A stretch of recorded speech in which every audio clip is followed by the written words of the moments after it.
Time to review the second book in Geoff Thompson's Real series.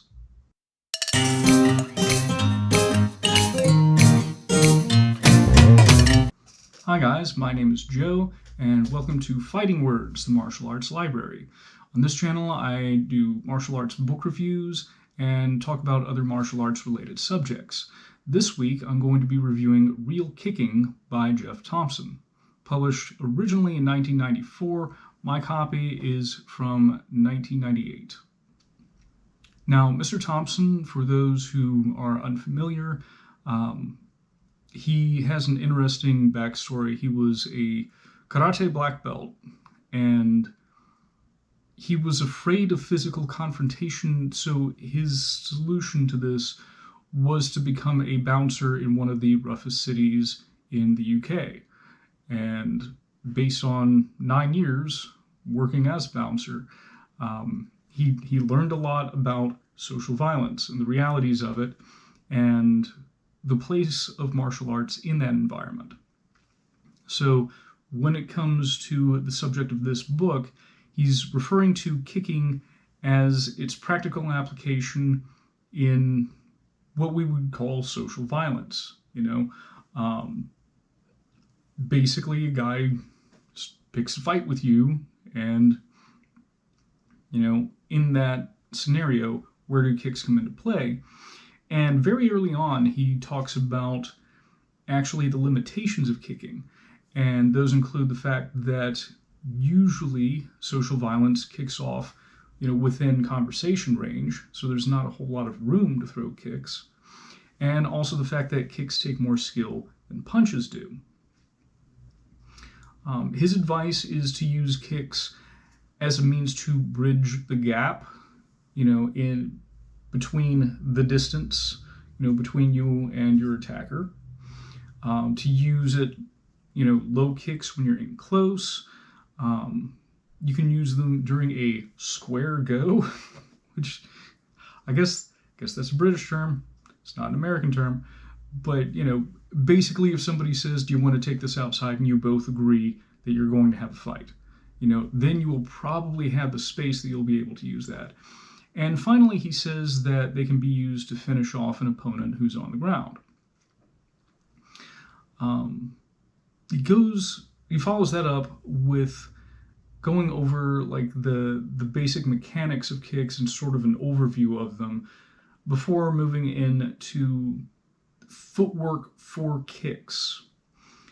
So, as opposed to your basic advancing and retreating footwork, talking about if you want to land a kick, you do like crossover step or replacement step, or what he calls a half step, or a double step, which is the crossover, or a side step. So you're getting angles for these longer range techniques. After that, he talks about the targets that you can use, and he does focus on low kicks and kicks to the joints, the ankles, and the knees. He mentions the groin as a target, but also says that the testicles themselves are difficult to get to. I'm going to defer to his experience on that one.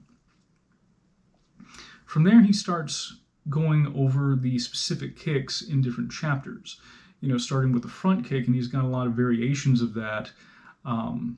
Your typical snap kick and thrust kick that you would find in most karate schools, as well as what today we call the oblique kick, sort of a toes out stomp, as well as an outward snap kick.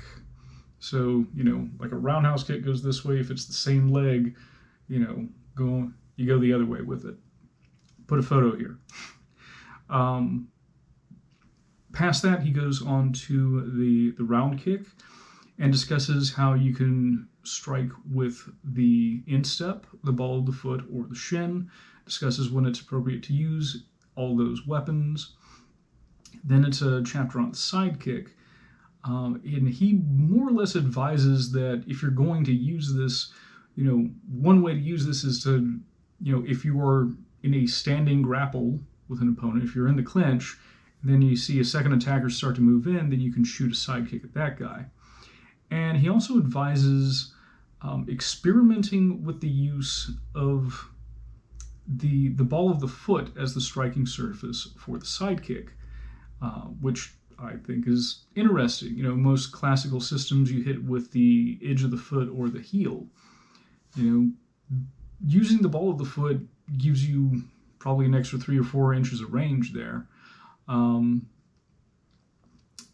Then after that, he starts talking about the back kick, including the spinning back kick, and again mentions that you can use it to, kick someone behind you while you are, engaged with an opponent in front of you. You're stabilizing yourself by, grabbing onto them and throwing the kick to the guy coming up behind you. He does mention stomps. It only gets like a page of, instruction at all on that one. He notes that the law will probably view stomping someone as barbaric. Stomps meaning you're stomping on somebody who's on the ground. And yeah, I'm glad that he brought that up. It is, you see, I have seen some, traditional self-defense sequences end with, throwing the guy down, you've broken his arm, and now you stomp on his head. You're like, yeah, if there are any witnesses or any footage of that, you're probably going to jail. So again, I'm glad that he brings that up. And then he has a section on sweeps, which I'm sure most of which he got from his days in karate. I feel a little bit cheated when it comes to that particular technique because, in my particular karate school, we didn't really train foot sweeps. So when I see them presented, I get a little bit jealous. He in particular, he presents several different variations of sweeps and praises their versatility as well as their fight-ending potential. Because if you sweep someone hard and they land on the ground really hard, they could get the wind knocked out of them. They might land on their shoulder and get injured. They might land on their head and get knocked out. He has a very short chapter on crescent kicks and spinning kicks. Again, a British expression, I'm sure. He says that they are about as useful as a chocolate teapot and doesn't really give a whole lot of detail on their instruction. So his take is not very useful in these situations. After that, he does talk a little bit about drawing. In other words, creating an opening on yourself to draw an attack from an opponent, and then in anticipation of that attack, you get to launch your own when your opponent opens themselves up. Although he says that isn't really a street tactic. And then he also talks about feinting, going from high to low and low to high. And he gives several examples of, feint a jab to the head and then, follow up with a kick. And then finally almost finally, he will then move on to a chapter on how to use kicking versus different types of opponents. And he talks about the boxer, the grappler, and the street fighter. For the boxer, it says use range and kick low. That's good advice. I've seen in multi-style competitions when you confront a boxer, with kicks to the leg, most of them tend to be lost unless they've done some heavy training in a discipline that includes kicks as well. It says that when you're using kicks versus a grappler, he actually straight up says you don't really have much of a chance to use those against a grappler. You will interestingly advise, among other things, kicking the fingers in an attempt to break them. And I guess if the fingers are positioned in such a way that a kick could collide with them, I guess that might be an option. And then when he's talking about the street fighter, big part of his advice is to learn street speak. Like learn how the guy is going to set up his sucker punch, basically. But then also be familiar with boxing and grappling. He finishes that section with a tiger metaphor. And, the advice about hunting tigers is that if you're going to hunt tigers, you need to know their eating habits, their sleeping habits, what their territory is, this big whole spiel. Basically, learn everything you can about tigers.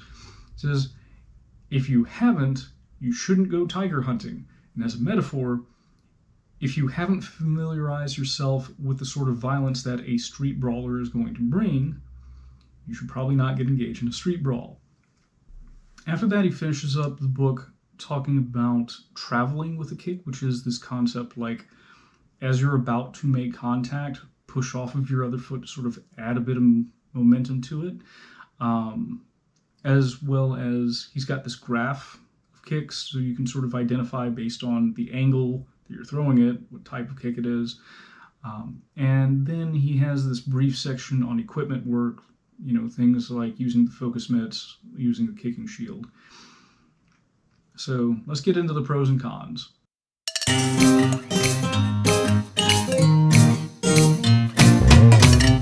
As far as the pros go, Mr. Thompson is very experienced. He has that experience of being on the door. He came from a karate background, was apparently pretty solid with it. So, I think his insights here are invaluable. Besides that, I think it's a really good intro into like the basics of kicks. If you are unfamiliar with kicks or just getting that sort of knowledge in your own training, well, I've only been in karate for, a year and a half. Okay, this might help understanding the basics of kicks.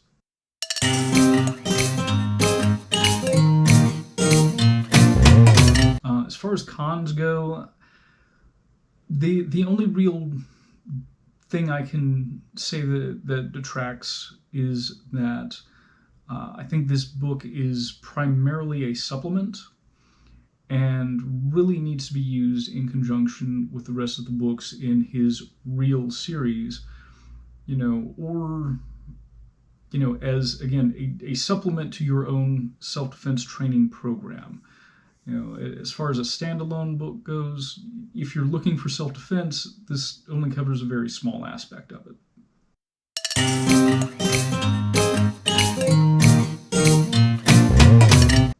So, who would I recommend this book to?